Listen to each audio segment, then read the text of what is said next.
Hey guys, Ryan Dement from Chasing Financial Freedom podcast. I hope you guys are having a great day.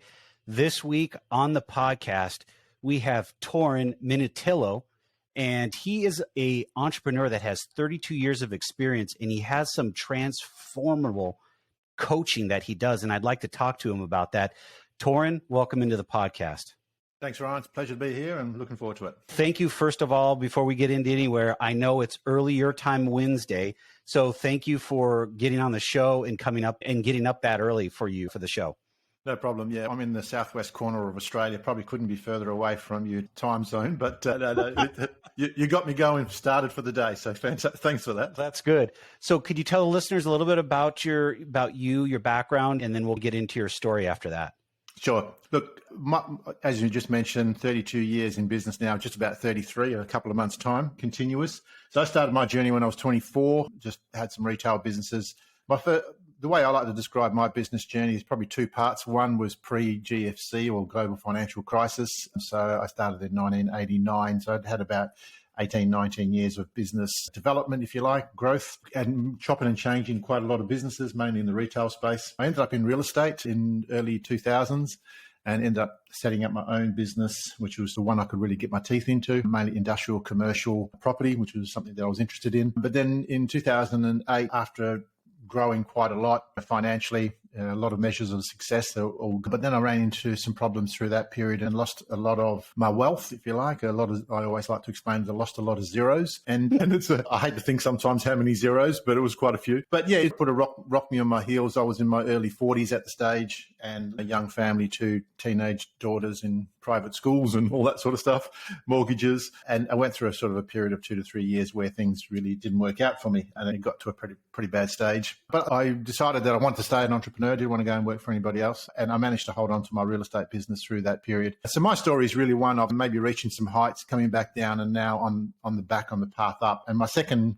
path up the mountain, if you like, has been completely different in that I did that through discovering more about myself and the person I am, why I first figured out why did I get into that trouble in the first time. And I realized that it wasn't global financial crisis. It was really a mindset thing that I wasn't really prepared or resilient enough to become a strong foundational business owner, what I discovered about myself. And so I set on a path of really understanding how to get better at that, reading books, listening, doing lots of coaching courses, just really. And what I learned was that the human behavior at the core of it was what was driving my new success. And as I learned more about that, I just became a voracious learner on the human condition and the psychology of people. And so that led me up this pathway. So my business now, which I still have, the real estate is, I don't know, many times bigger than what it was before, and we're doing really well. I've got a good business. But the last 4 years, I've now developed to help other people through their business journey. I'm in my late 50s now. I'm turning 58 this year. So I've decided that the remaining time that I want to work is really to help other business owners and help them understand that psychological journey, which I believe is what we're all on, and how to get the best out of themselves to achieve what it is they're trying to achieve. And so in the last 4 years, I've been coaching other business owners on how to do that. Yeah, that's a sort of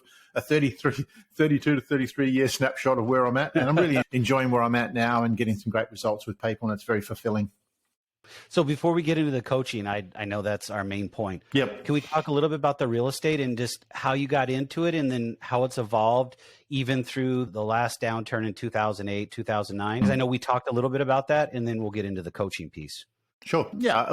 For me, I was, as I said, the first half of my business life, I was probably bouncing around from starting up businesses, selling them, starting another one, buying something in. So I was probably, on reflection, agitated about really landed into a place that I could get my teeth into. And then I got introduced. I was developing property as a side issue.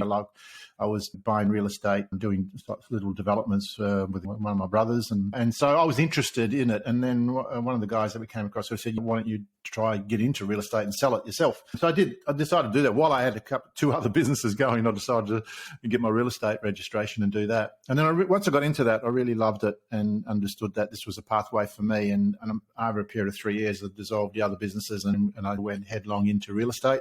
And then as being an entrepreneur, within the space of a couple of years, I had set up my own company, got my own license, and then went on that pathway. And in Australia, early 2000s, 2003 through to 2006, the market was booming. It was just a natural progression. I was doing well. And I think I had a natural ability for it, if you like. Like everything, you got to sharpen your skills and do what you got to do to make it all work. And then so 2008, said, the global financial crisis really hurt, well, economy right around the world, and Australia was no different. So real estate became on the nose and was very difficult to sell properly. My challenge through that period on reflection was that I just tried to hang on to everything I had rather than actually liquidate and take some losses and move forward. And that's where I got into trouble, is that I just was in denial about it. But as far as the real estate thing now, the work that we do, or our company does, is we work around commercial industrial development. So we buy land and syndicate that, separate it, build units, sell them. So are you only in the commercial space? Predominantly, yeah. I'd say that 80 to 90% of our business and our portfolio, we manage also a significant portfolio of properties for other owners who we've sold property to, and we've got a management team that looks after that. Yeah, but I would say that in probably 90% of it, we do get the occasional residential one, only from referrals and people that we know or clients that we have, but it's not a focus. And then you said the other magic word that a lot of people talk about, syndication. So that could be a whole nother topic. So we can go past that one. So that's just a whole nother topic. Well, the interesting thing where that, and this is probably worth just touching on this for anybody that's listened to this, is it really came out of the necessity that after the global financial crisis, banks were very difficult in borrowing money, certainly in WA, in yes. Australia. And so the idea was, if we use people's money instead of bypassing the banks, to go and find opportunities and pool people's resources. And over here we have what we call superannuation. So a lot of people can have their private owned superannuation funds where they put their own money in there. So they're not institutional investors, they invest their own money. So they've got the ability to put them into property syndication. And there's a whole, there's a whole machinations of going and making that all happen, of course, and pulling it all together and making it and returning a profit. But so it was really born out of the fact that a lot of people were frustrating that they couldn't go and borrow money from banks, even if they found opportunities. So this was another way of doing it.